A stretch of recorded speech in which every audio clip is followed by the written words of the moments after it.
And the team pulled go, everything looking good ahead of this critical checkout of the orbital maneuvering system engine.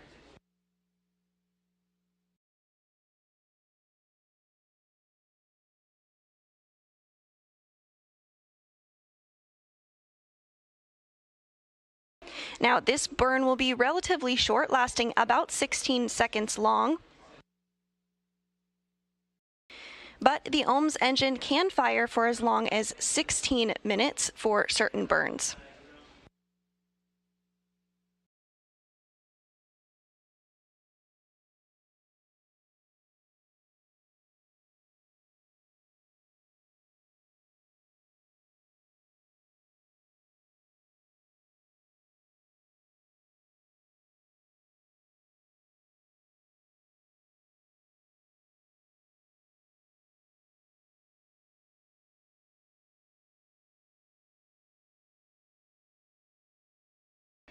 And we are hearing that the solar arrays on Orion are maneuvering into the correct position ahead of the burn upcoming in about 17 minutes from now.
At this hour, we are now 7 hours and 28 minutes since Orion lifted off, and Orion is 40,695 miles away from Earth and 181,000 miles away from the Moon.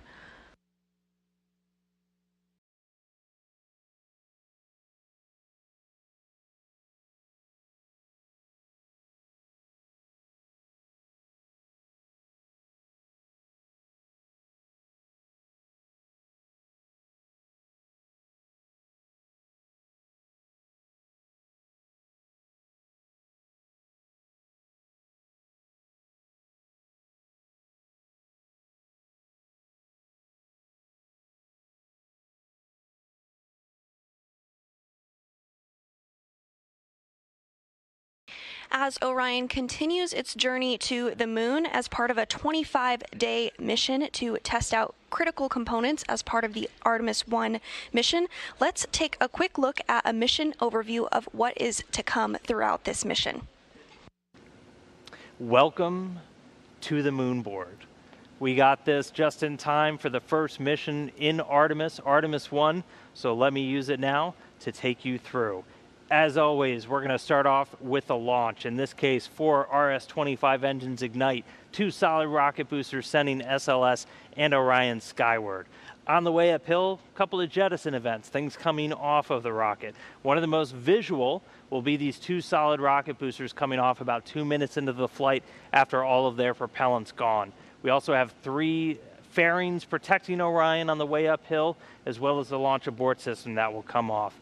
Now, after we get through all of the propellant in that giant core stage, we'll hear MECO, main engine cutoff. It will drop away, turning propulsion over to this, the interim cryogenic propulsion stage, or ICPS. It's going to make its first maneuver to raise up the lowest part of our orbit around Earth, really put us in a nice circular path around our planet. And while we're in Earth orbit, we can check out Orion, make sure its systems are functioning as we expect before we commit to sending it to the Moon. That happens here, the trans-lunar injection.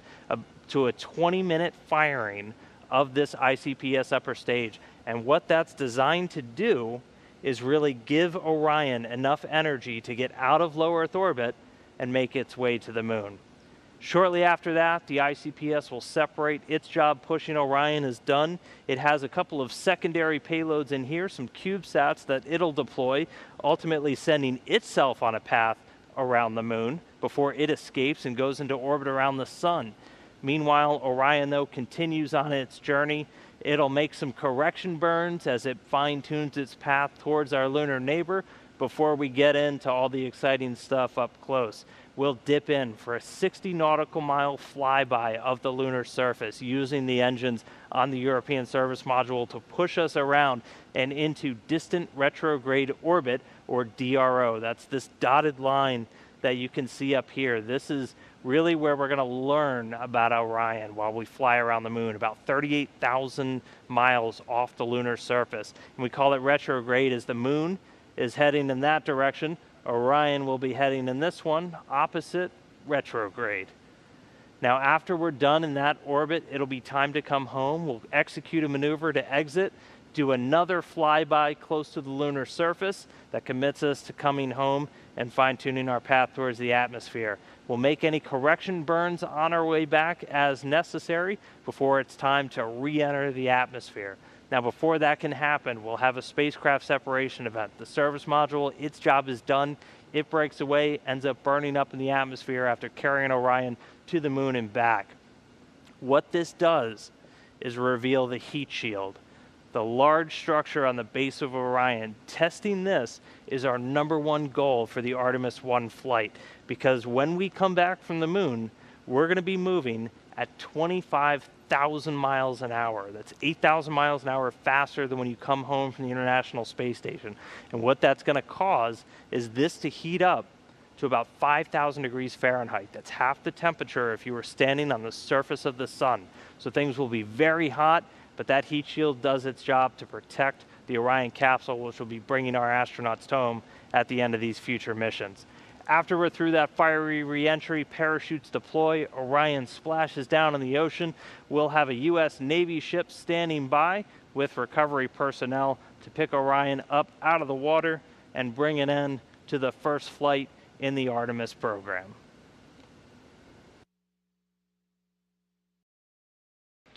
And there was an overview of what is to come and a little bit of what has already happened in the mission so far. Again, we lifted off from the Kennedy Space Center in Florida about 7.5 hours ago.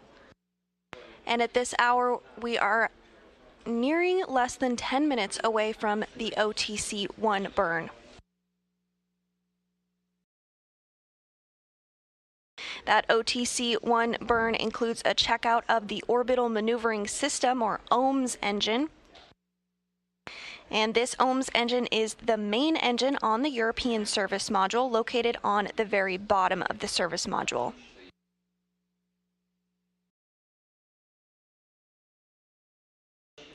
This burn is slated to last about 30 seconds long.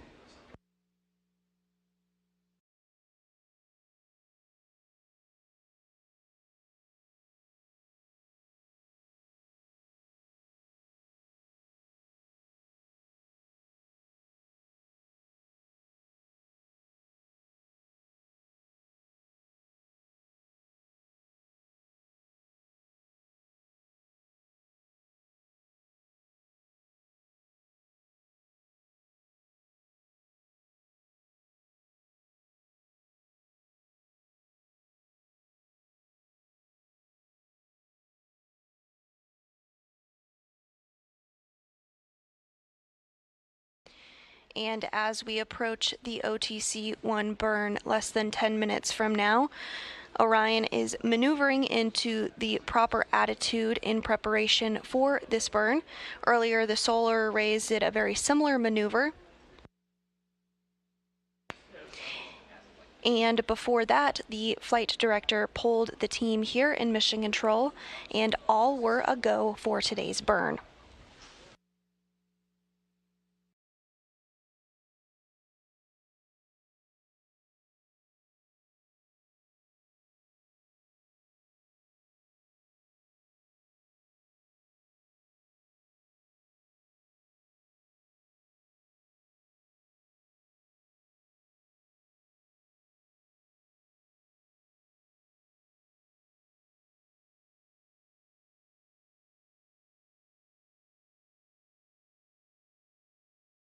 The key purpose of today's burn, besides checking out the OMS engine, is to correct any trajectory dispersions on this outbound leg of the mission.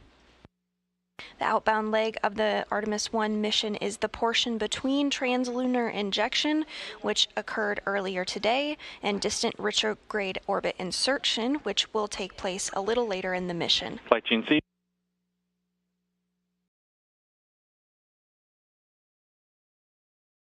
And we did just hear that Orion is in the appropriate burn attitude.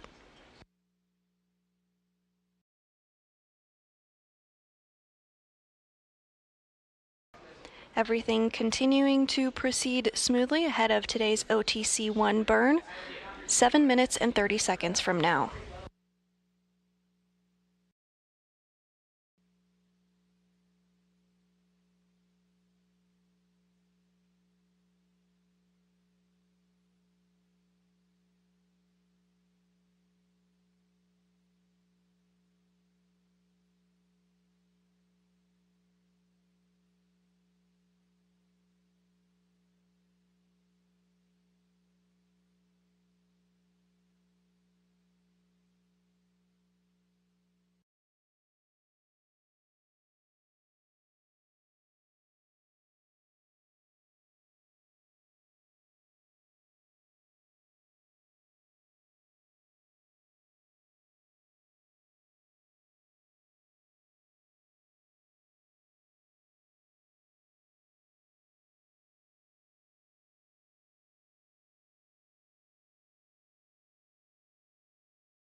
We're now less than 6 minutes away from the OTC-1 burn, which will provide a critical checkout of the Orbital Maneuvering System engine, or OMS engine.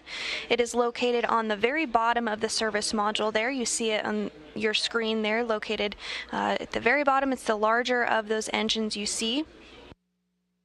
Today's burn will last less than 30 seconds. Rather right around 30 seconds, but burns can occur with this engine that go up to 16 minutes in length. This OMS engine is the main engine on the European service module and is used to provide primary propulsion for Orion's major in-space maneuvers. The engine will provide about 6,000 pounds of thrust and is equipped to steer the spacecraft and can be used in some abort cases as well to safely return Orion to Earth.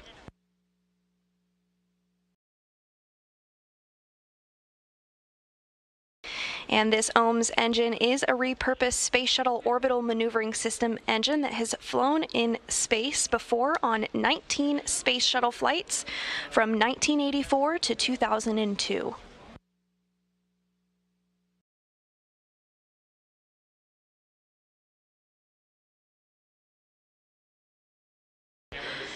We're now about 4 minutes and 30 seconds away from the start of today's burn.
Less than 3 minutes until the start of today's OTC burn, which will provide a critical checkout of the orbital maneuvering system, or OMS engine, of the Orion spacecraft following its liftoff from the Kennedy Space Center in Florida 7 hours and 42 minutes ago.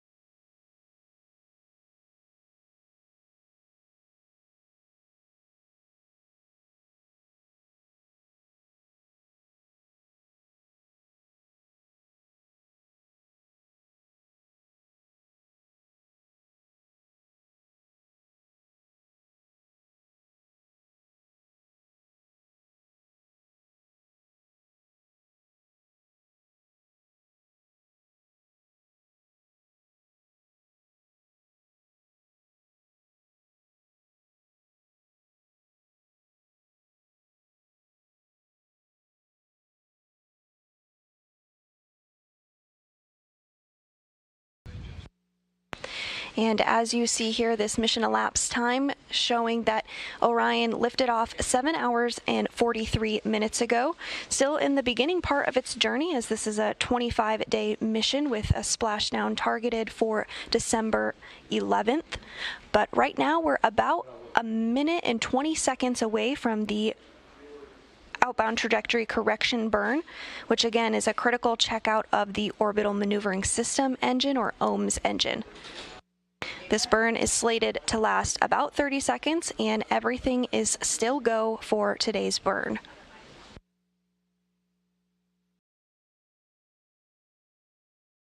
Less than a minute until the burn is underway.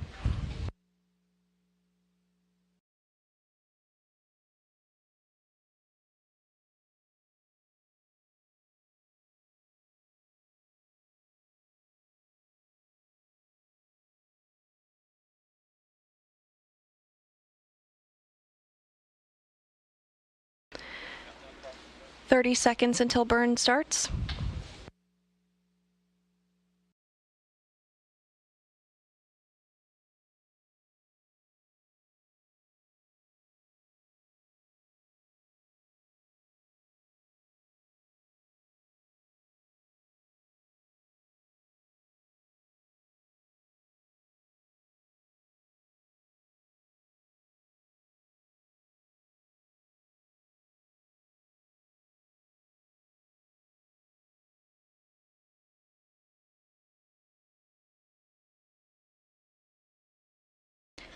Burn is underway.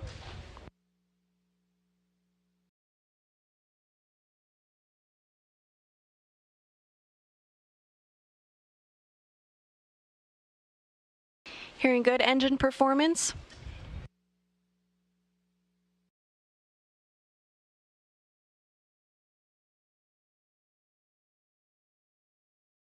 And we are getting some imagery of the solar array on Orion as it maneuvers throughout this burn. And the burn has just wrapped up. That was a about 30-second long burn.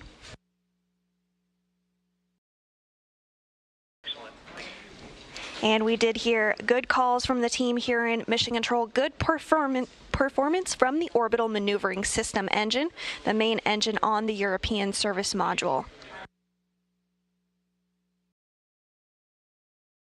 Again, that burn was successful, all systems performing as expected, and a good checkout of the orbital maneuvering system engine, or OMS.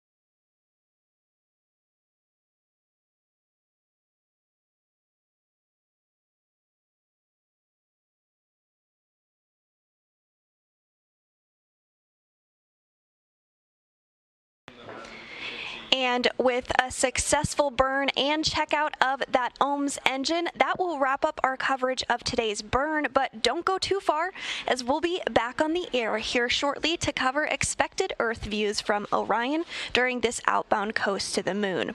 Our coverage of that broadcast will begin at 8:45 a.m. Central, 9:45 a.m. Eastern this morning. And we do expect those live views possible a short time after coverage begins.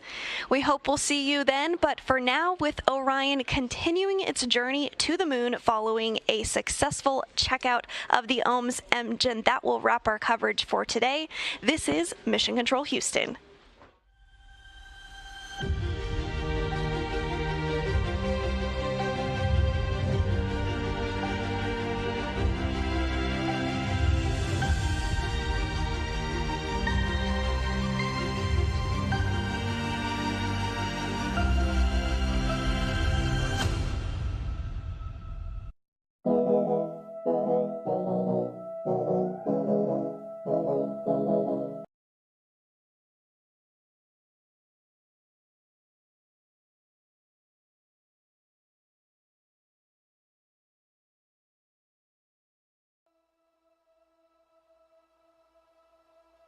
NASA is preparing for a journey back to the moon, and after that, we're setting our sights on Mars. To get there, we need tons of rocket power coming from our Space Launch System. When it comes to how much power this thing can push out, this thing is massive. It's going to be mesmerizing to stand next to this massive vehicle. The immensity of it, knowing that this thing is going to be propelling a rocket into space and around the moon.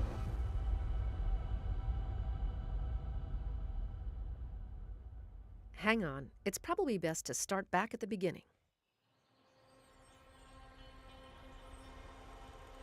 It all started in Promontory, Utah, where Northrop Grumman manufactured each of the segments that make up the rocket's boosters. After a 10-day cross-country journey, the booster segments were delivered to Kennedy Space Center's Rotation, Processing, and Surge Facility, or RPSF. If this all sounds familiar, that's because it's the same facility that was used to process shuttle booster segments, which all came from Utah.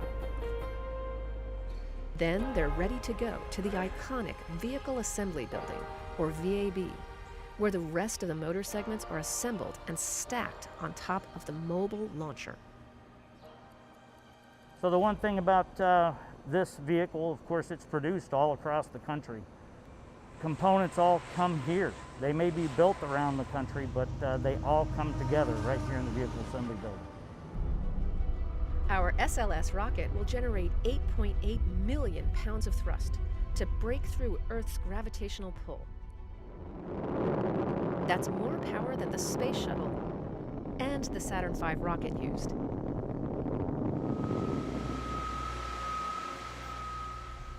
Teams with NASA's Exploration Ground Systems are responsible for assembling the boosters that will house the majority of that power. The twin solid rocket boosters, made up of 10 total motor segments, will stand nearly 17 stories when fully stacked. First, teams will inspect and prep the hardware. Next, they're ready to start stacking the segments, a process that takes time, patience, and a steady hand. Once we have everything done in High Bay 4, we pick up the segment with the 325 crane, pick it up over the 16th floor crossover to where you see it now, and we begin stacking the segments. Each segment, we lift over the 16th floor crossover and stack it. Once we stack it, we put it on top of the segment below, and we put about 177 pins all the way around the whole thing to attach each segment. And the pressure to perform the operation flawlessly can test the team's nerves. There's a tremendous responsibility involved with processing flight hardware like this. It's nerve-wracking at times, but it's exciting. There's zero appetite for risk in a program like this. We have a bunch of shuttle guys that are here to show us along the way. You know, if we get stuck, they're there to guide us. At the beginning of the stacking, it was very nerve-wracking. You know, with each segment that we stacked, a little bit of the nerve comes off. by the third, fourth one, it's easy peasy. You know, we're pushing through, all the jitters are gone, and we're just excited to get finished with it. With all 10 booster segments now fully stacked on the mobile launcher, there's just one final piece of the puzzle to round out the power needed to get SLS off the ground and send it to space. Core stage. After a 900-mile journey aboard NASA's Pegasus barge, the SLS core stage, the largest rocket stage NASA has ever built, has made it to Kennedy Space Center. Today is a huge day. This is the last piece of big hardware that we need for Artemis I processing. And we've just been waiting a long time for this part of the vehicle to arrive so that we can get going on the next steps of our stacking operations. Standing an impressive 212 feet tall and weighing a whopping 188,000 pounds, the core stage came all the way from Stennis Space Center in Mississippi. The core stage went through round after round of rigorous testing, including what's called its Green Run series, truly putting its performance to the test. The series involved 8 rounds that looked at systems individually before culminating in pure power. With over 700,000 gallons of propellant flowing through the core stage and its RS-25 engines firing for 8 minutes straight, the successful final test resulted in some big emotions from the team. We cried, we laughed, and we cheered because it was so emotional to see, the years of culmination coming through. And that victory did not come without overcoming a few challenges, proving why at NASA we test as frequently and as hard as we do. And we got to shut down. All personnel. So we actually did a 1-minute test on the first hot fire test. And then we learned a lot from that. We understood the vehicle more, we made a few changes, and then we got back into our second hot fire test. There was a lot of joy and workmanship and ownership of being able to work that process and be able to get it done. When we went for the second hot fire, and we went for the 500 seconds, that was just pure exhilaration.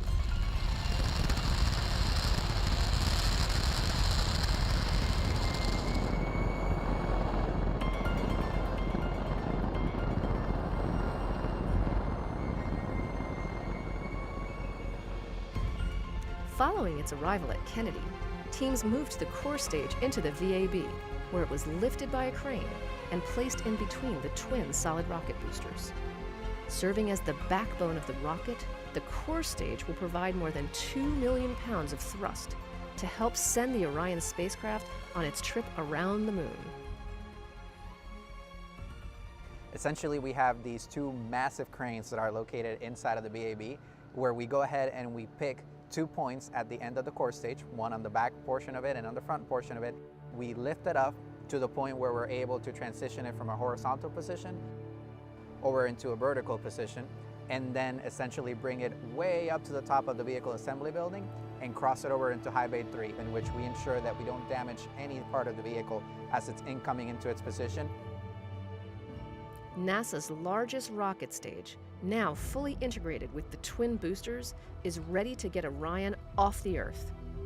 But it will take one more critical component to give the capsule that extra push it needs to journey tens of thousands of miles beyond the moon. With just a single RL-10 engine, the Interim Cryogenic Propulsion Stage, or ICPS, will provide over 20,000 pounds of thrust to send Orion on the ride of a lifetime. To connect the ICPS with the rocket stack, teams next added the launch vehicle stage adapter to the core stage, followed by the ICPS. The ICPS is the Interim Cryogenic Propulsion Stage, and essentially it's somewhat of the upper stage of the entire SLS vehicle. And what that will do is propel the Orion capsule along with its service module over to its destination, which at this point in time will be the moon. But before the spacecraft can be attached to the rocket, teams will conduct a series of tests to ensure all of SLS's components communicate properly with one another, plus the ground systems equipment, the launch control systems, and its software. Adding to the challenge, those methods for testing have changed significantly since the days of the Apollo program. Initially built in the 1960s to house assembly of the Saturn V, the VAB has undergone some major modifications to support several different kinds of rockets and spacecraft, whether they're going into low Earth orbit or venturing to deep space. This high bay was Shuttle Heritage. Before that, it was Apollo Heritage. So there's upgrades that are still occurring today to include upgrades that will support Artemis II and Artemis III. When SLS blasts off from Kennedy's Launch Pad 39B, Orion isn't the only thing it will be sending to space. Hitching a ride with Orion are tiny shoebox-sized satellites called CubeSats that were loaded into the Orion stage adapter in Kennedy's Space Station Processing Facility. The extra room in the stage adapter provides a rare opportunity to send those CubeSats to deep space to conduct science and research of their own. And these CubeSats are on tap to study a range of topics, from the moon to asteroids to the effect of space radiation on living organisms. At this point, the stack is nearly complete. All that's missing is the spacecraft itself, which has been in the Launch Abort System facility, getting outfitted with one of the spacecraft's most crucial pieces. The Launch Abort System is kind of that pointy solid rocket motor that's at the top of Orion, and it's there to protect the crew in the event of an emergency, so it's a very important system. Fully integrated with its Launch Abort System, the Orion spacecraft slowly makes its way to the VAB in the overnight hours. Upon its arrival, teams carefully lift and lower it onto the Orion stage adapter. With this operation, stacking the most powerful rocket the world has ever seen is complete. And what a sight to behold. We're trying to decide, what does exploration look like in the future when we retire shuttle? You know, what does our nation want to do? Where do we want to go? How do we want to explore? To see it go from those days of words and ideas in people's heads to the 3 programs we have today and the Artemis mission and all the hardware that's been produced in factories ranging from big aerospace companies to little mom and pop shops all over the country and the world. It's unbelievable, and I'm just really proud. Before SLS and Orion can launch our nation into a new era of space exploration, a series of tests needs to take place inside the VAB, validating the rocket and spacecraft as an integrated system and paving the way for one final milestone: wet dress rehearsal. The 322-foot-tall, fully integrated rocket will roll out to Launch Pad 39B for a full test, allowing the launch team to run through a full launch countdown, but stopping just short of firing the engines. I think we're going to be so proud when it rolls out of the VAB. I will personally be probably crying a little bit because it's such a big event. We worked so hard to get us to the day of rolling out. I'm probably going to be bawling when we launch it. See it through my tears because it's just a culmination of so much work from everybody. We owe the advancement of science and research and technology to what we're doing here. And this is a big opportunity for us as a nation to reclaim our spot at the forefront of human space flight and exploration. Artemis is going to be a major part of history. It most definitely is going to rock the space industry when it flies. This program is going to go to the moon. It's going to go to Mars. We need that. This country needs that. This world needs that. I'm so excited. It's going to be a lot of work ahead of us, but Artemis I is going to surprise everybody.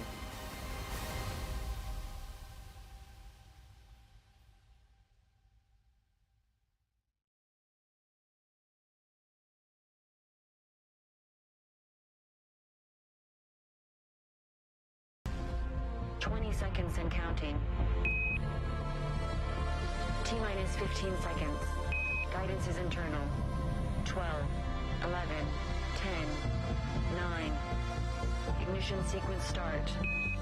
5, 4, 3, 2, 1.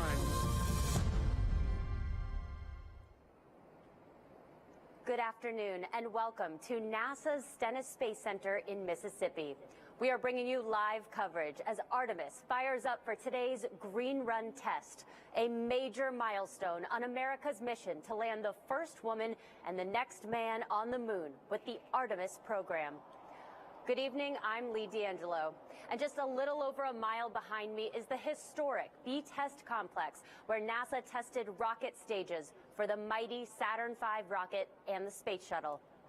Today, in just about 30 minutes, we will test the core stage of our new Space Launch System rocket, also known as the SLS. What you see behind me mounted into the B-2 test stand is the most powerful core stage in the world. This SLS rocket is set to make its first flight from NASA's Kennedy Space Center later this year on the Artemis I mission, which will send an uncrewed Orion spacecraft beyond the moon and back to Earth. We're going to learn a lot more about Artemis, SLS, the core stage, and today's test, which we call the Green Run Hot Fire. We'll also be talking with NASA Administrator Jim Bridenstine, hearing from some of those who have made this all happen and getting a unique perspective from someone who knows how it feels to ride a rocket into space, astronaut Tracy Caldwell-Dyson. We also want to hear from you, and for that we have Apollonia Acker standing by to help you connect on social media. Apollonia? Hi, I'm Apollonia Acker. I'm social media coordinator with the communications teams here at Stennis Space Center. And today I'm bringing your comments live to NASA TV. And we're glad to have you following along on all of our social media platforms. We also invite you to follow us at NASA Artemis on Twitter. And we are live on Facebook, Instagram, LinkedIn, Data TV, Daily Motion, and Twitch. We're going to be sharing some of your posts, so submit your questions and your posts using hashtag AskNASA. Also, we've been asking you, what would you take on a trip to the moon in celebration of today's hot fire test? And you've submitted your moon kits using hashtag NASA Moon Kit. We're going to be tracking your reaction online, and I'm just excited to see this in person. Back to you, Lee.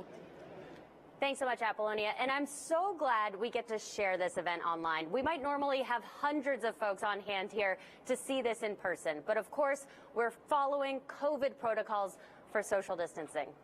Those of us who are here are looking forward to some fire and smoke and a lot of noise. I've got Alex Cagnola here with me. He's a core stage engineer who can tell us about the test. Alex, thank you so much for joining us. Absolutely, thank you for having me. I want to start with the basics. What is the core stage? How does it fit into SLS? Well, the core stage is really the powerhouse of our entire space launch system. The core stage has two propellant tanks, one of liquid hydrogen and liquid oxygen, 4 RS-25 engines, more than 18 miles of cables, all of our electronics, avionics boxes, everything we consider the brains of the rocket, and of course all the plumbing that goes into feeding our fuel to our 4 RS-25 engines. Sounds pretty big. Yeah, it's very big. You know, our core stage is 212 feet long. You know, the most powerful core stage ever built, so we're super excited to see it be tested today. So we're testing today. We're not showing. This isn't a demonstration. What does a successful test look like? Right, and that's very important to remember. You know, we'll be testing the rocket. We're still, you know, learning things about our rocket as we further test. So, you know, we might hear some test conductor audio interrupt our talk, and we'll be relaying that message to everybody. You know, we might fire a few minutes before, or a few minutes after our scheduled time. You know, we're really looking to get some engineering data once we do ignite all 4 engines, and that may include, you know, moving the engines a little bit, or throttling up or throttling down. You know, we're going to be testing everything we can to get all the data we need. You're the expert. I'm glad you're here with us. I'm going to have a lot of questions for you throughout the show, so thank you again. And we're getting set to chat with NASA Administrator Jim Bridenstine about the Artemis program. But first, let's hear this message from Stennis Director Rick Gilbrecht.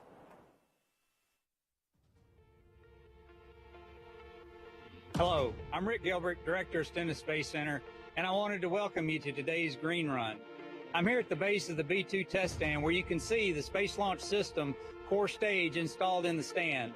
That very stage will roar to life today, producing over 2 million pounds of thrust for what we hope to be a 500-second full-duration hot fire. The SLS was designed at Marshall Space Flight Center was assembled just down the road at the Michoud Assembly Facility by Boeing, is powered by 4 Rocketdyne RS-25 engines, and today we will do our part to verify it for flight. I'm always humbled and feel blessed to lead such a talented Stennis workforce, and also to be associated with all the talented folks in the SLS program. I'm proud of them, and you should be too. The men and women of NASA, Boeing, and Aerojet Rocketdyne have worked to make this green run a reality. They've overcome many, many challenges, especially this year with COVID, with a busy hurricane season, and a lot of technical issues that they've all overcome and persevered to make today possible. Personally, for me, this will be the highlight of my 29-year NASA career. I became hooked on NASA at the ripe old age of 7 when Neil Armstrong stepped on the moon for the first time in 1969. Well, guess what? We're going to make history again today, and I'm glad you're here to share it with me. Welcome to the Artemis generation. We're Go for Green Run. We've shown you a little bit about what we're doing today, but now let's talk about why. Joining us for that is NASA Administrator Jim Bridenstine. Jim, welcome to Mississippi. Well, thank you, Lee. It's great to be here. I want to start with the overall picture. Talk to me about the Artemis program. Well, we're going to the moon.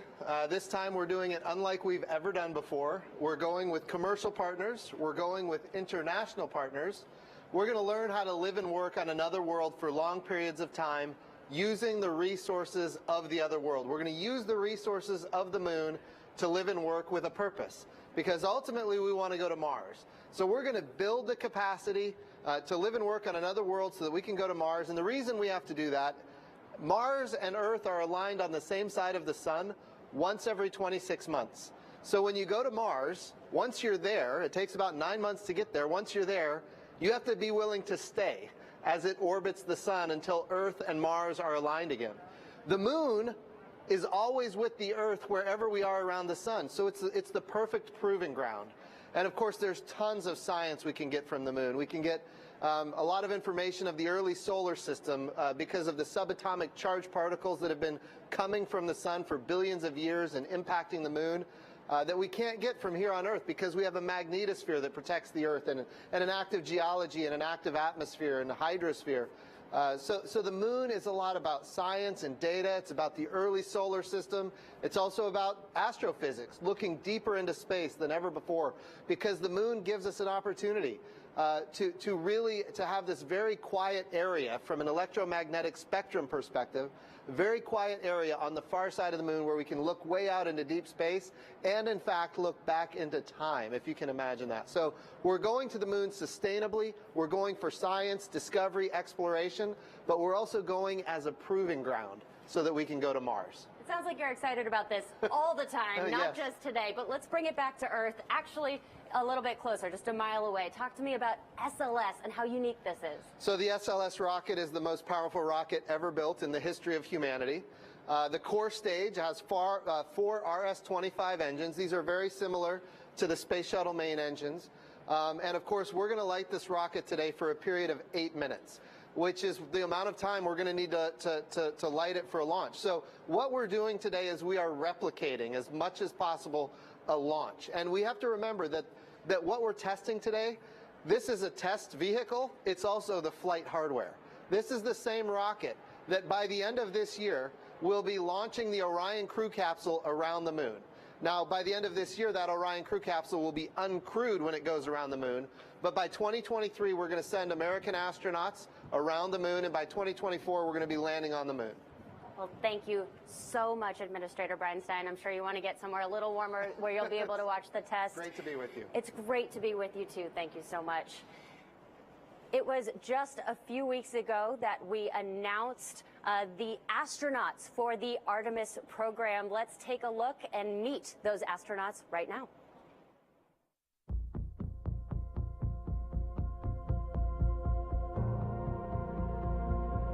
At NASA, we have always answered the innate call to go. With Artemis, we are going to stay. Proving that humanity can live on the moon, Mars, and other worlds, and share the wonders of the solar system with all. Our story is one of people. all those who make this journey possible. from advocates across communities, to companies across industries, to countries around the world. We achieve this collective endeavor. Our efforts create impact for all. Technologies that revolutionize industries. And jobs that bring prosperity to people. The discoveries from space benefit the way we live on Earth today. And those from the moon will create a better future for generations to come. But to do that, we must go. Hi, I'm Chell Lindgren. My name is Raja Chari. Kayla Barron. Kate Rubens. Hi, I'm Christina Cook. NASA astronaut Joe Acaba. Jessica Amir. Woody Hoberg. Ann McLean. Stephanie Wilson. My name is Johnny Kim. Nicole Mann. Victor Glover. Jessica Watkins. Hi, I'm Matthew Dominic. Jasmine Mogbelli. Frank Rubio. Scott Tingle. This is what we do. This is what we will do. Let's go.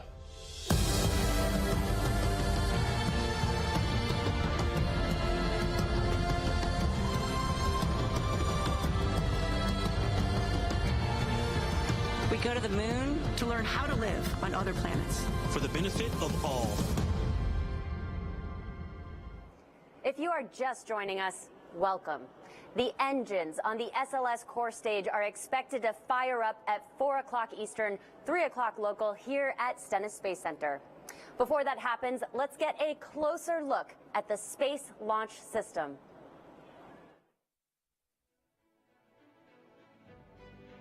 NASA's Space Launch System is Artemis's super heavy lift rocket and provides the foundation for human exploration and scientific missions to the moon, Mars, and beyond. Powered by 2 solid rocket boosters and 4 RS-25 engines, this rocket provides unprecedented power and capability. Designed to reach 23 times the speed of sound and an altitude of more than 100 miles in just over 8 minutes, offering more energy, volume capacity, and payload mass than any rocket built today. Under the launch abort system, Orion and the upper stage, and between 2 solid rocket boosters is the heart of every SLS configuration, the core stage, towering 212 feet with a diameter of 27.6 feet, and storing 537,000 gallons of liquid hydrogen and 196,000 gallons of liquid oxygen. This is the world's largest core stage ever built. The core stage for Artemis I fires up for the first time at NASA's historic B-2 test stand. So there it is, the Artemis I SLS core stage on the B-2 test stand. The teams on site are planning to fire up those 4 RS-25 engines at 4 o'clock Eastern. Now, Alex, I know this is a culmination of tests here, but it started way long ago. Let's just go back one step and talk to me about how this was built and assembled at Michoud Assembly Facility. Absolutely. So originally the core stage was designed up in Huntsville by our SLS program team and also our Boeing team. And then, manufacturing began at Michoud Assembly Facility in New Orleans. It's our state-of-the-art manufacturing rocket facility. It's more than 44 acres under a single roof. And obviously through the production of that rocket, we eventually moved the core stage from Michoud Assembly Facility here. That process is no easy feat, a lot of coordination at Michoud. To be able to ship that thing and get it here in the proper amount of time. And so you're talking about moving a rocket on the Mississippi River. Right, yeah. So, we have a barge called the Pegasus barge, and this barge is it's kind of our carrier for the core stage. It's a fully covered barge, and it carries our core stage all across the Mississippi and eventually to Kennedy Space Center. And then when it lands here, how do you get it into the test stand? So whenever the core stage does arrive to Stennis, we have a very talented and very experienced lift team, and they bring the core stage to the sand. They lift the core stage in a very slow process and lower it into the B-2 test stand, secure it, and then we begin our rounds of testing. Your rounds of testing, what does that look like? Well, we actually have a series of green run testing. This is actually the 8th test in a full series of green run tests that we've been performing over this past year. We start with modal testing, which is kind of testing the vibrations and the structure of the rocket to see how it's going to react when we do the hot fire. And then we do things like powering on the avionics, all the electronics equipment, and then we move into activating safety systems, testing MPS components, and kind of piece by piece building on what we previously did to finally get to the point where we are today. and today we call it the Green Run Hot Fire Test. Why is it called the Green Run? Well, the Green Run really refers to the parts in the rocket never being flown before. So, obviously all these parts have been tested by themselves, but they've never really been tested as one giant unit. So today we're really looking to get all that data and fire for the first time. And then obviously the run refers to all the series of tests we've done to get to this point. Well, Alex, thank you so much. Again, we're going to be coming back to you. We're also later on in the show going to start hearing some audio from the control room, so I'm going to be relying on you, Alex, to let us know what they are talking about. And the hottest part of the show today will be those 4 RS-25 engines at the bottom of the core stage. An interesting fact, these RS-25s we're testing today are repurposed from the shuttle program. These 4 engines flew on some pretty iconic shuttle missions, including one of the Hubble Space Telescope servicing missions, the historic return to space of Mercury astronaut Senator John Glenn, 6 flights to the space station, and the final space shuttle mission in 2011. So you can trace a direct line from that final shuttle flight to the first flight of SLS. We've worked with our partners at Aerojet Rocketdyne to upgrade the 16 shuttle main engines, which will power the first 4 Artemis flights. And now we're building 24 new engines using 3D printing and other manufacturing innovations to reduce cost, complexity, and manufacturing time. And a reminder, the test teams here are looking at 3 o'clock Central, 4 o'clock Eastern for today's hot fire test. Of course, many of the teams who worked so hard for this day can't be here in person because of social distancing, but they are still cheering us on virtually. Hello, I'm Terrence Jones, Human Resource Business Partner at Stennis Space Center, America's largest rocket engine test complex. We're so excited for our Green Run test team at the historic B2 test stand. We are Go for Green Run, Go Artemis, Go SLS. The Aerojet Rocketdyne RS-25 engine team is extremely excited to show the world what our hard-working team has been able to accomplish. Our team is working tirelessly to build reliable engines to ensure the future of human exploration beyond Earth's orbit. Let's go back to the moon. Go Aerojet Rocketdyne. Go NASA. Go Artemis I.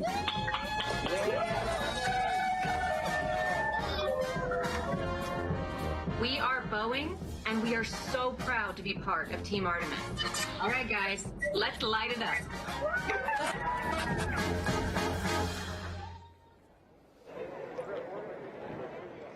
It's so great to see the team cheering us on for this historic event. And you guys have been cheering us on online also. And in celebration of being one step closer to landing astronauts on the moon, we've been asking you, what would you take on a trip to the moon? Let's take a look at some of the entries that we've received. We have an entry from the New Orleans Saints, and Marcus Davenport from the New Orleans Saints, he would pack his helmet and a football. What is a trip to the moon without a helmet and a football? Who dat? We also have an entry here, Moon Kit from Storm Lake Elementary STEM. It's great to see the little ones packing their moon kits. Storm Lake says that our moon mission is back on track. Students K through 1 are preparing to blast off next week by packing their moon kits.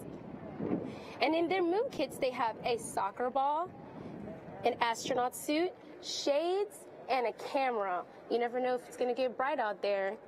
Good job. We love your moon kits. And how exciting is this? We have an entry from the one and only Marie Kondo. Let's take a look at Marine's moon kit. She is packing a blanket because she gets cold. I could use that right now. She has boxes to keep things tidy. She knows how to pack. And she also has a picture of her family because they spark her the most joy. Awesome.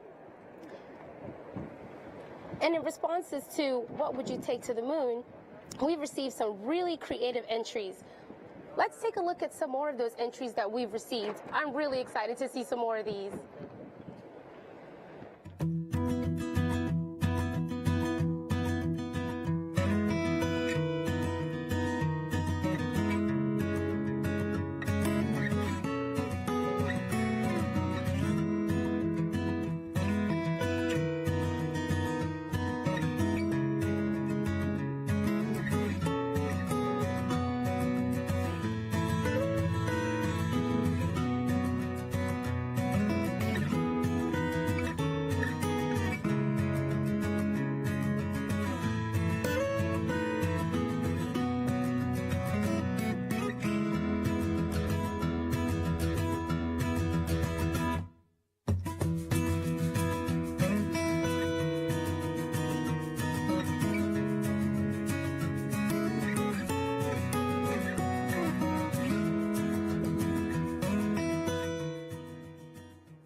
Wow, it is absolutely incredible to see all of the moon kits that you guys have submitted.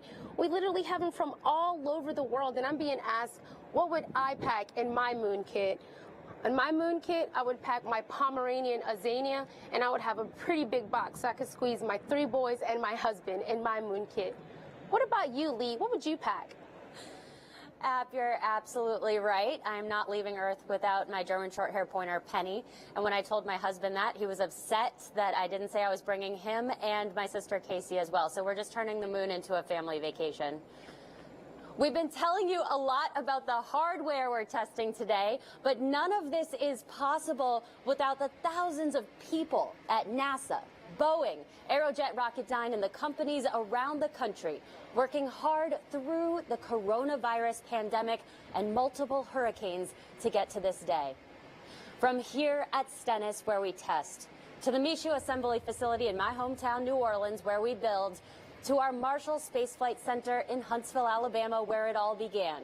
There is so much going on behind the scenes. Here's a look at Marshall's Software Integration Lab, which represents the brains inside SLS.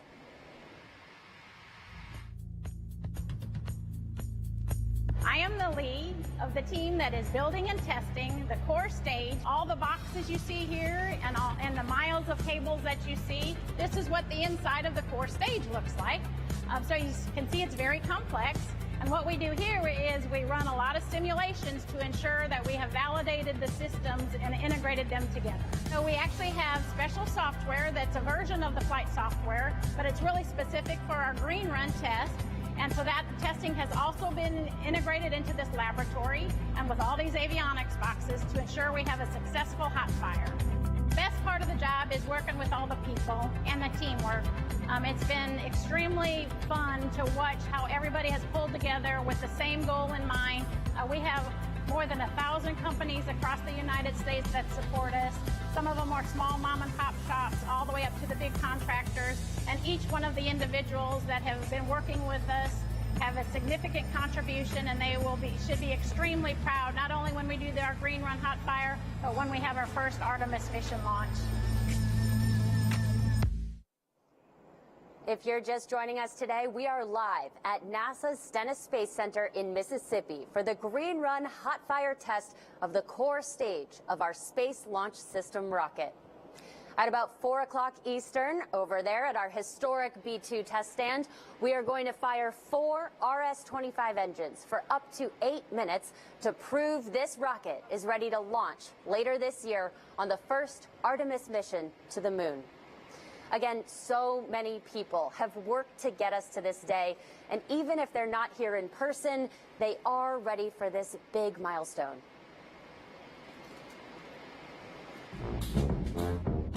On behalf of all of NASA employees and NASA contractors at the Michoud Assembly Facility, home of America's rocket factory, we wanted to show our appreciation to everyone supporting the Green Run Hot Fire.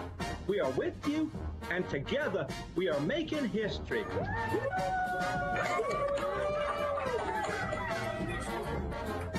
My name is Preston Jones from NASA's Marshall Space Flight Center. I'd like to say congratulations to the SLS team, to the core stage team for this great milestone achievement. As we go into Green Run, let's say go Green Run. Go Green Run! From everyone here on Team SLS, we want to wish Stennis and everyone down there at the B-2 test stand a happy and successful Green Run. Go Green Run and SLS.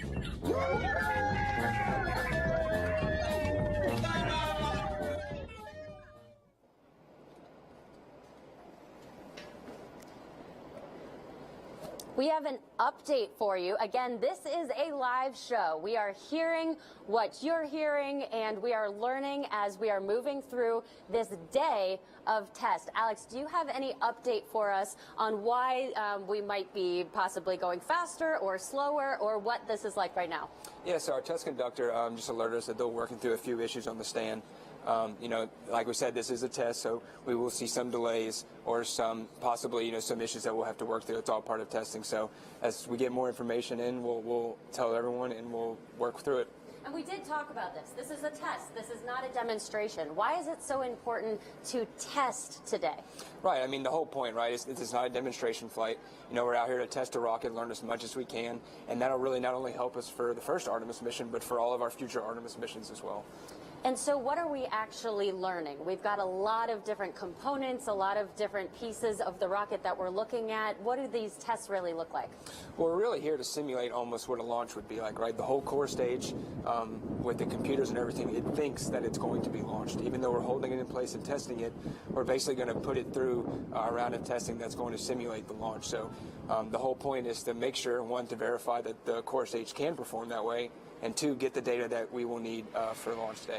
You've touched on this, but how much do the NASA engineers really not know about this rocket? What are you really learning, and what are you just guessing or finding between the data points you're already guessing? Well, obviously our team, you know, knows a lot about the rocket. You know, they've been part of this project for a long time, everywhere from, you know, the beginning of the production to designing the rocket to testing the rocket. You know, they've been part of every step along the way. But even then, you know, you're constantly still learning, and that's part of the whole process. That's part of the process with any new rocket. And so, you know, that's why Green Run is so important to us and so important to the team and so important to the future of the Artemis mission. We've heard you describe the rocket almost like a human. We learned about the brains of SLS. You talked about breathing, so there's parts of the rocket that can actually move as the test goes forward today. Is that right? Right, yeah. A lot of people don't realize this. You know, we're pumping all that propellant into the core stage, you know, and that's really, really cold. You know, you're talking about a lot of changing temperatures when you're hot firing the engine, and you'll have a lot of parts that'll be moving, not just, you know, tanks shrinking and growing by a few inches just because of that temperature change. So, you know, it's almost like a breathing human being. You know, you'll when you turn it on, it'll actually feel like, you know, it's rumbling. You'll hear it, you'll see it, and it'll be super exciting. So when you turn the rocket on, that's got to be harder than just turning your car on at home. What's that like? Right, absolutely. You know, we actually started vehicle power on a few days ago, and you slowly turn on individual avionics boxes, and then you have to charge the batteries, right? And so you're slowly turning it on one by one and doing verifications of each system as you do turn it on, finally to the point where you have one large core stage working all together simultaneously. Simultaneously. And you talked about temperature changes. Can you describe the changes that the engines will go through today? Right, absolutely. So the fuel that we're adding to the core stage, right, that's our liquid oxygen and liquid hydrogen. Both fuels are very, very cold. You know, they have to be very cold to be in liquid form and not in their natural gas state. So, you know, we're looking at temperatures negative 400 degrees, you know, a little bit more than negative 300 degrees for those two propellants. And then when it comes time for ignition, you know, in less than a second, you know, we're getting up to a few thousand degrees temperature. That's a big difference really quickly. Yeah, it's very fast, you know, and that's part of the thing which propels the core stage and the rest of the SLS off of the Earth's surface. I gotta say, you're keeping calm. You've got a cool level head right now, but I have to imagine you're excited about this. You've been working on this for years. Yeah, you know, it's an absolute surreal experience, you know, for everyone who's been working on this, you know, for the last few years and even longer than that. You know, I think everyone's really excited about the core stage test. Everyone's excited to see it be launched for Artemis I and for the future Artemis mission. So I know the whole team's working hard. You know, the team in our test control center is working very hard. So, you know, I think everyone's just looking forward to it. I do want to talk a little bit more about the team because we see some people here, but it's actually people across the country. Can you talk to us a little bit about the different companies that have gone into integrating with NASA here and how all that comes together? Yeah, absolutely. You know, we have thousands of parts on the rocket, you know, and there's tons of companies and subcontractors, you know, small companies, big companies. And so, you know, we've had parts from more than 44 states across the nation. And then obviously, you know, our Boeing contractor, our lead contractor for the project, you know, they've been working hand in hand with NASA the whole time. Those teams have really been performing really, really well thus far. And then obviously our RS-25 engines supplied by Aerojet Rocketdyne. I mean, you know, all three of our teams have done a really good job of getting to today. Well, Alex, thank you for being in the hot seat, explaining everything to me and to everyone at home. We are actually going to move forward now. We're going to give you a little bit of a break. Feel free to take some water and listen in. We actually would love for you to listen in to the control room so we can come back and ask you exactly what they're talking about. Give us a breakdown. I'm excited now to be talking to an astronaut who is here with us, Tracy Caldwell Dyson. Tracy, it's so great to meet you. Thank you so much for being here. My pleasure. It's a real honor.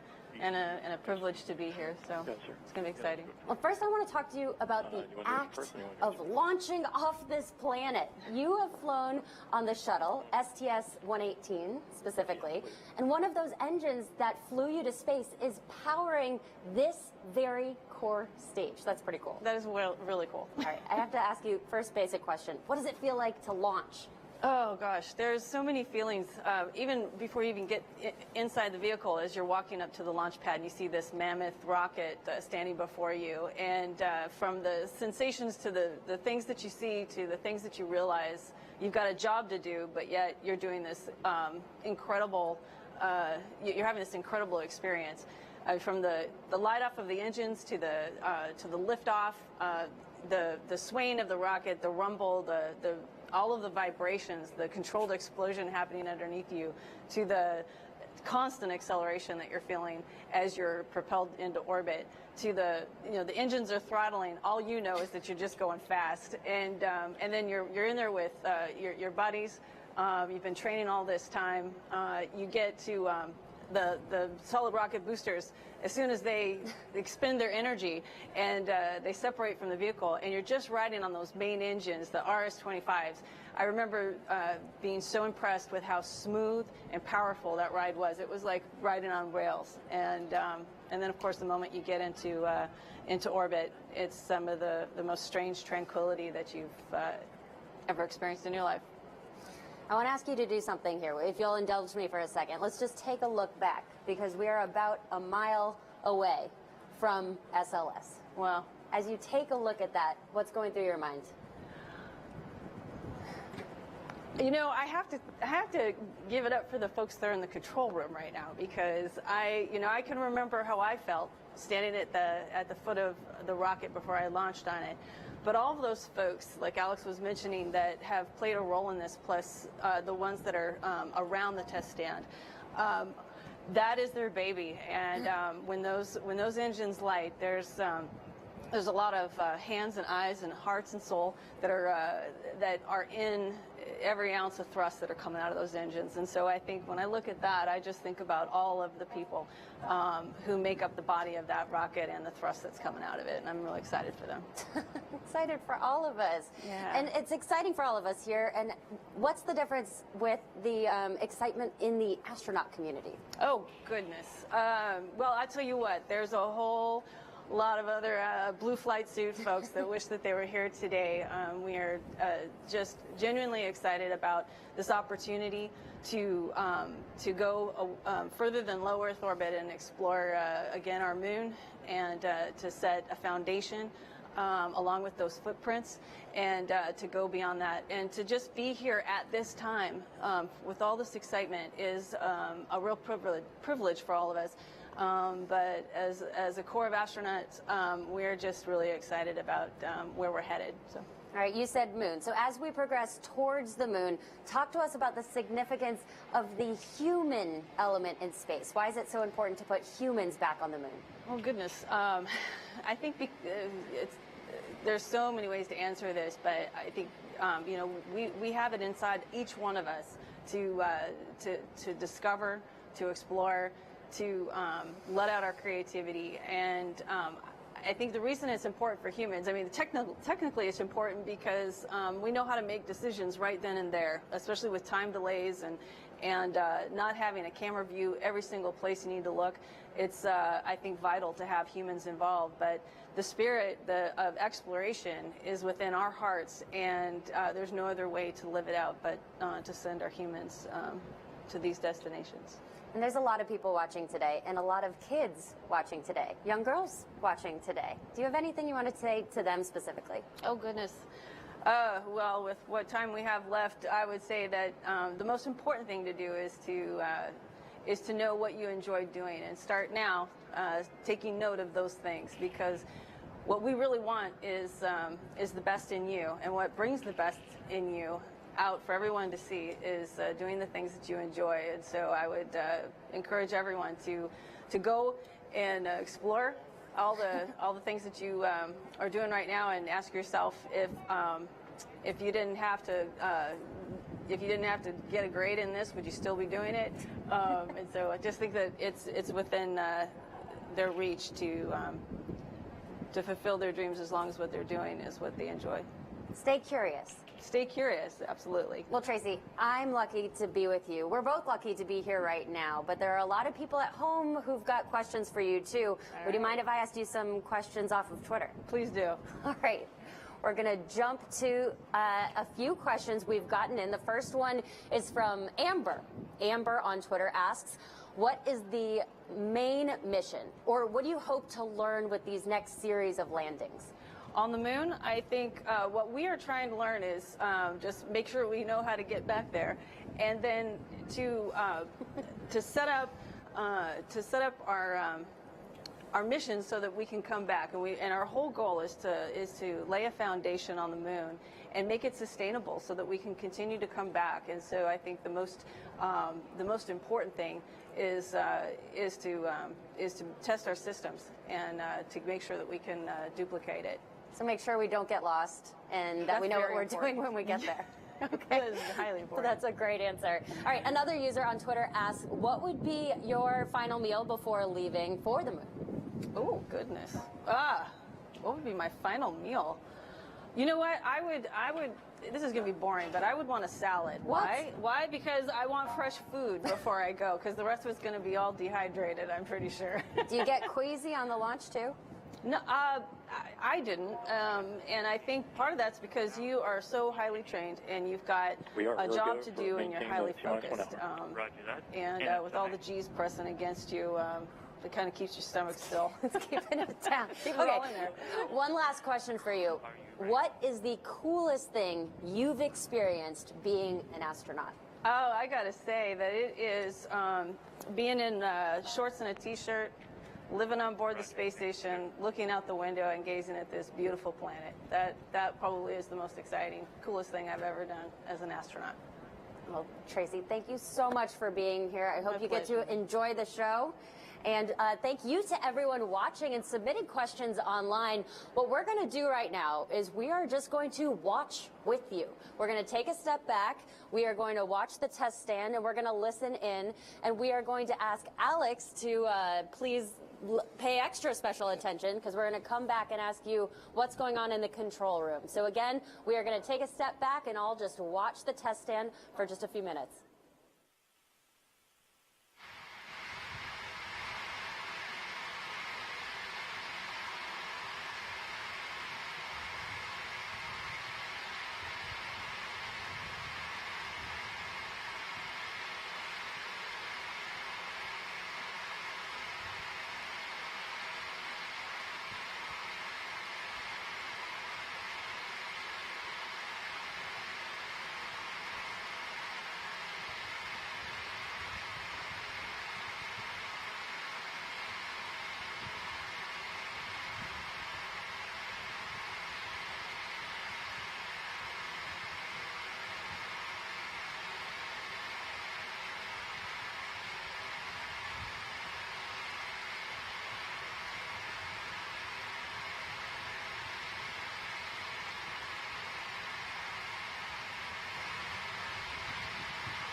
And a reminder, we are in a dynamic situation. The teams are in a hold right now.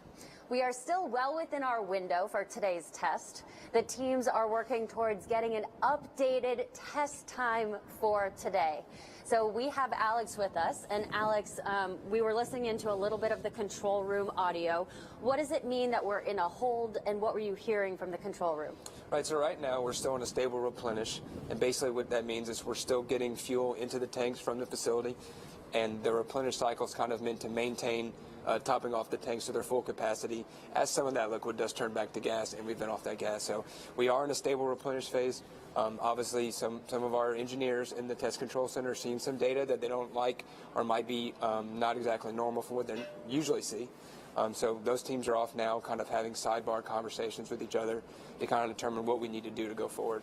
So I want to go back, because all this might be obvious to you, but we're trying to figure out where we are in this whole process. We thought, we might just come here and see the engines light up, but that's not what happens. So what happened up until this point, and what are we waiting on now?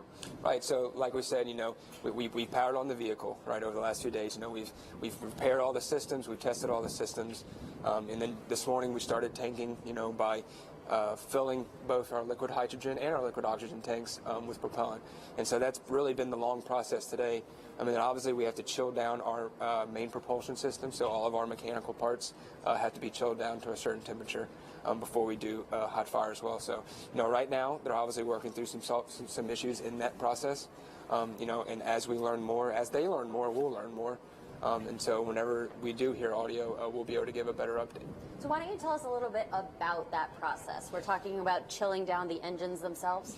Right, yeah, all the engines and all the components inside the engine section, which holds the engines, have to be chilled down to a certain temperature before you start the actual hot fire, the ignition of the engines. And that's just because they're meant to operate under those cold cryogenic temperatures.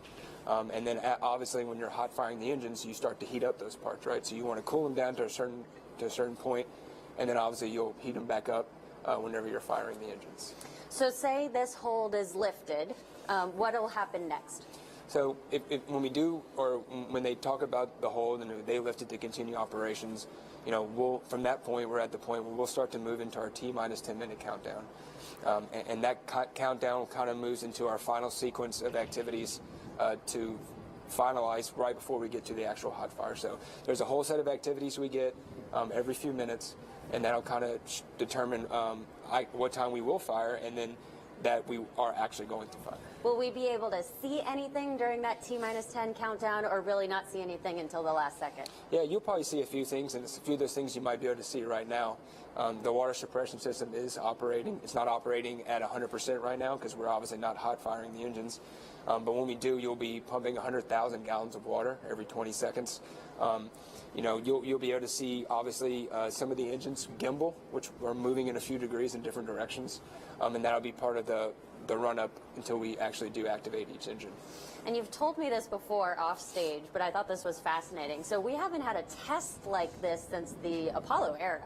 And there was something that happened then with a giant plume that actually made it start raining on everyone out here. Can you tell us that story? Yeah, absolutely. A lot of people don't realize is, we have our two propellants, our liquid hydrogen and our liquid oxygen. And when you react with those two chemicals, you're really just creating H2O. So when you see the big plume coming out, it's just water vapor, right?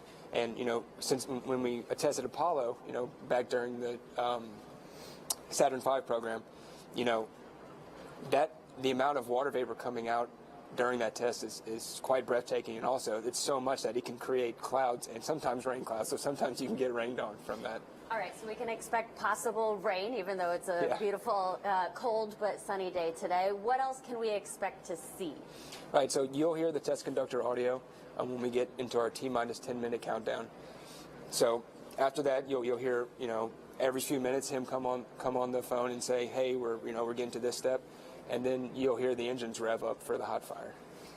Well, Alex, thank you so much. We are going to remain live. I might be coming back to you in a minute, in 10 minutes, but we are really excited to have you here explaining everything to us. And a reminder to everyone at home, this is a live test. We are still listening in for the control room teams as they review the data of the test up to this point.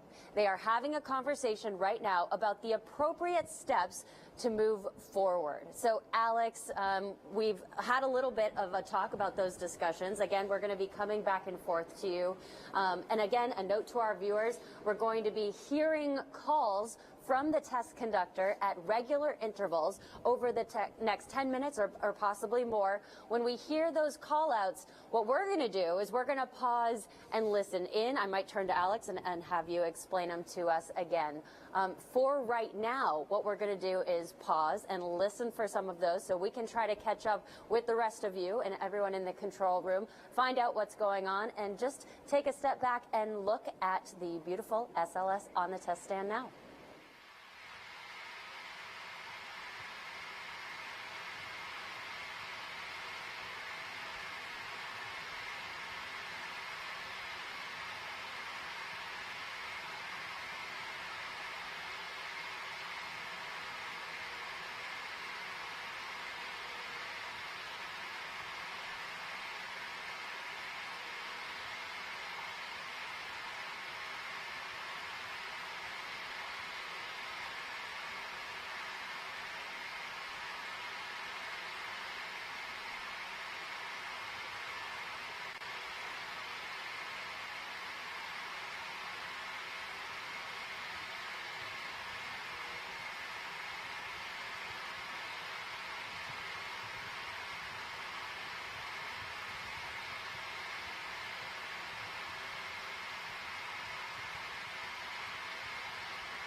All personnel, kind of keep it down in the control room, please.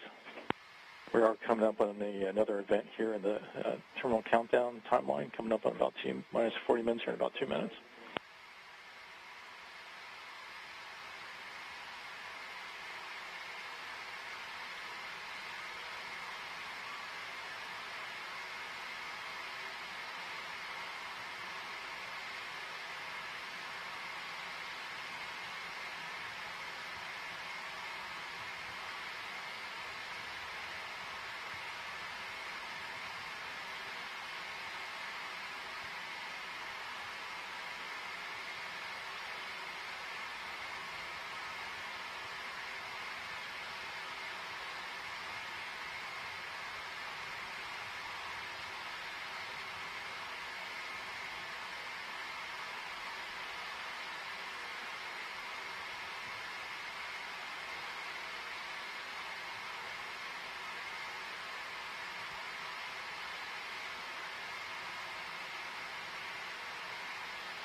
Right, all personnel, we're going to be picking up on page 3.27. We're at the T-minus 40-minute time mark and event.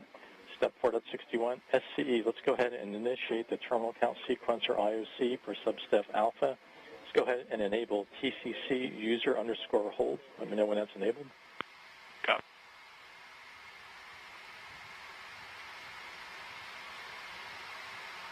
User hold enabled in green. Copy, and then please enable STCTR 48, please, the stage controller terminal countdown engine anomaly, if not already enabled. STCTR 48 enabled in green. Copy that. Takes us to step 4.62, sequencer. Let's go ahead and perform the stage controller terminal count sequencer setup as follows. Please ensure the countdown timer is open. CDT window is open. And ensure your display test commit criteria is also open. TCC display is also open. Copy.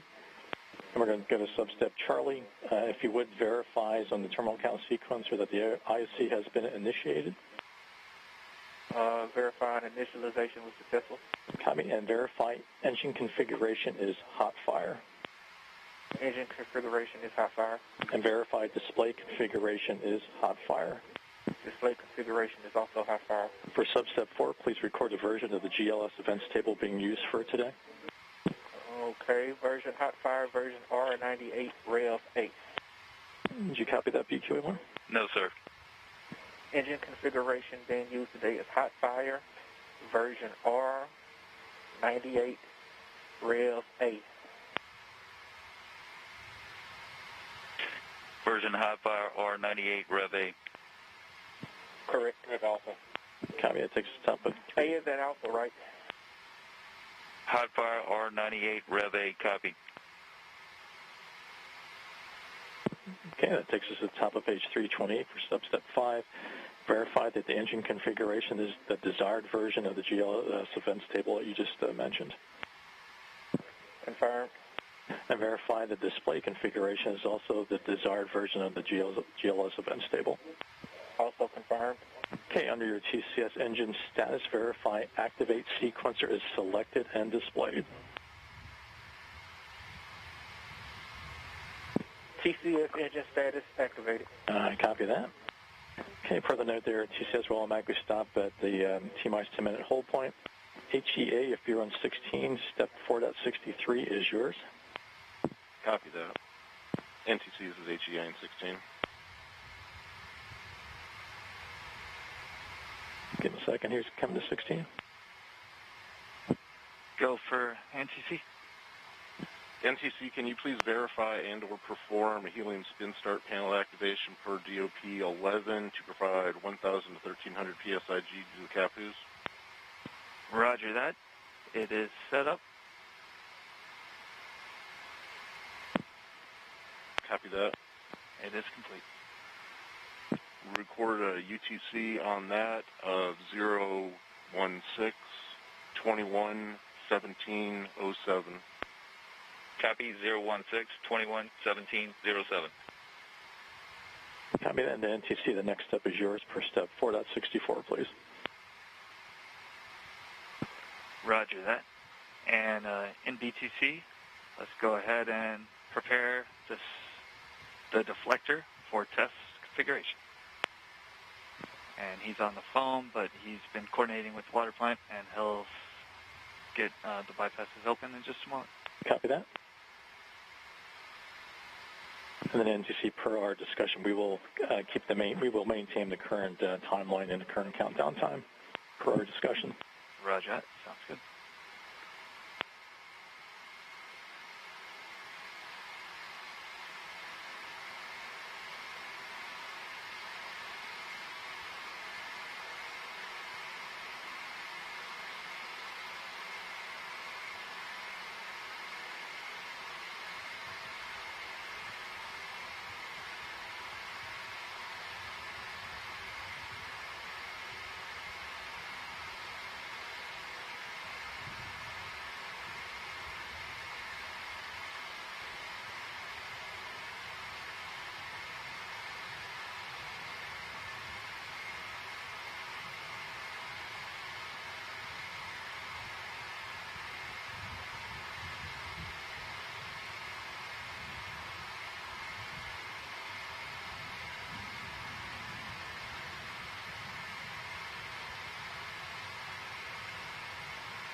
You are watching NASA's Green Run Hot Fire test here at Stennis Space Center.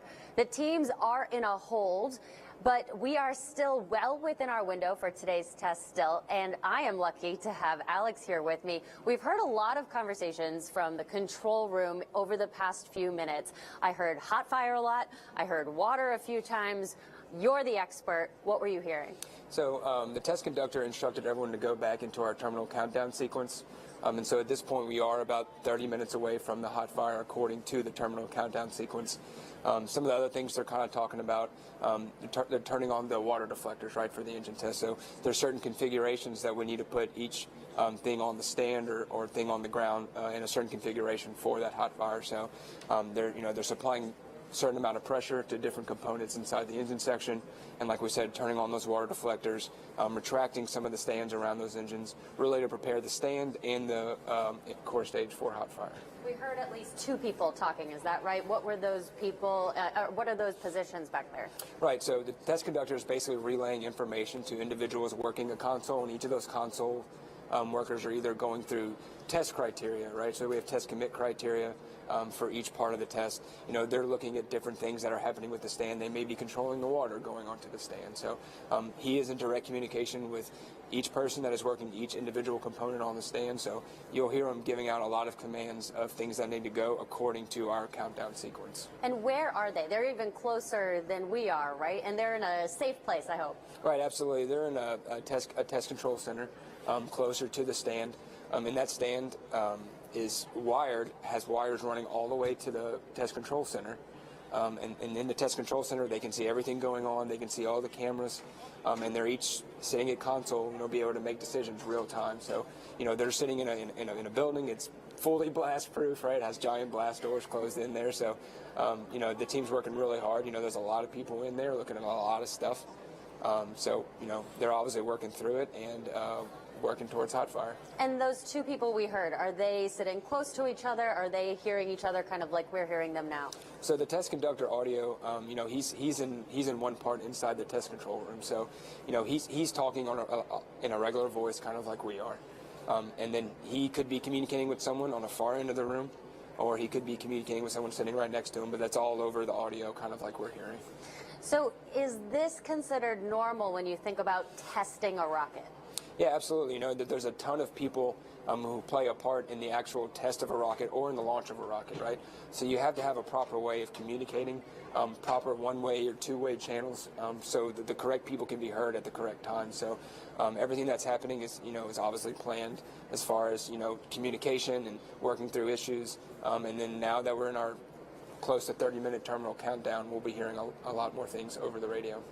And we heard about this window. So there's a certain amount of time that they have to be able to light these engines. It's not like a launch window where we're trying to reach the moon, so we have to pay attention to that. But what does this window mean? So, there's certain operating guidelines that we have for certain things in the engine. There's certain times that we can have avionics boxes powered on, and there's certain times that we're allowed to have the batteries running on internal power, things like that. Obviously, while the core stage is integrated to the stand, we have a little more leeway because the stand is supplying a lot of that power, supplying a lot of the materials we need to continue testing. It's going to be more of a process for them to determine what the next step forward is for testing, and I'm sure it's something we'll hear over the test conductor audio. Okay, I'm going to be coming back to you a lot more. Again, we're going to keep you in the hot seat here, even though it's cold outside. We're all excited for the big hot blast coming in. I think you said about 30 minutes is what we're expecting. So again, what we're going to do, a reminder, this is a live test. We're still listening in for the control room teams as they're reviewing this data as we're leading up to the test point. They're still having a conversation right now about the appropriate steps to move forward. So again, we're going to join you. We're going to take a step back and just watch. We're going to look at the test stand and listen in for the control center. We're going to let Alex digest it all for us, and we'll come back to you in just a few minutes.